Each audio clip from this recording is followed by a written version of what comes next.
augmentation du SMIC en novembre, puis en janvier. Le salaire minimum interprofessionnel de croissance, SMIC, est au cœur des préoccupations des travailleurs en France, surtout après les récentes annonces gouvernementales. La question qui se pose, le SMIC connaîtra-t-il une nouvelle hausse dans les mois à venir? Alors que l'inflation continue d'affecter le pouvoir d'achat des ménages, toute augmentation du SMIC pourrait avoir un impact significatif sur le quotidien de millions de salariés. Cette vidéo examine les perspectives d'évolution du SMIC pour novembre et janvier, fournissant un aperçu des changements potentiels qui pourraient influencer votre rémunération. Restez informés pour anticiper ces ajustements cruciaux. Impact de la hausse anticipée du SMIC en novembre.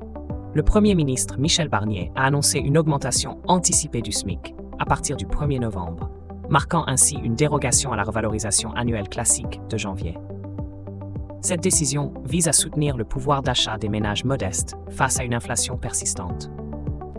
Le salaire minimum passera de 1 766,92 € brut, 1 398,70 € net, à 1 802,26 € brut, 1 426,67 € net. Probabilité d'une double revalorisation du SMIC en janvier. L'idée d'une double revalorisation du SMIC au 1er janvier semble peu probable. En effet, l'anticipation de la hausse en novembre a pour but de stabiliser le pouvoir d'achat sans nécessiter une nouvelle augmentation immédiate. Antoine Armand, ministre de l'Économie et des Finances, a précisé que cette avance n'est pas destinée à être suivie d'une autre revalorisation en janvier. Bien que l'inflation soit un facteur clé, elle ne devrait pas rebondir suffisamment pour justifier une réévaluation supplémentaire.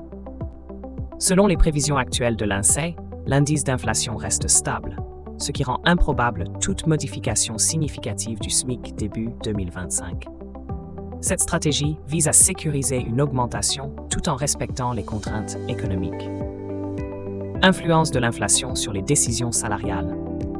L'indice d'inflation, en particulier celui affectant les 20% des ménages aux revenus les plus bas, joue un rôle essentiel dans la détermination des augmentations du SMIC. Actuellement, autour de 1,9%, cet indice oriente les ajustements nécessaires pour préserver le pouvoir d'achat des plus modestes. Si l'inflation devait dépasser les prévisions actuelles, une réévaluation supplémentaire pourrait être envisagée. Cependant, selon l'INSEE, un rebond significatif de l'inflation à court terme est peu probable. Ainsi, bien que la hausse anticipée du SMIC en novembre soit déjà actée, elle devrait suffire à compenser l'évolution modérée de l'inflation, limitant ainsi la nécessité d'une nouvelle augmentation en janvier.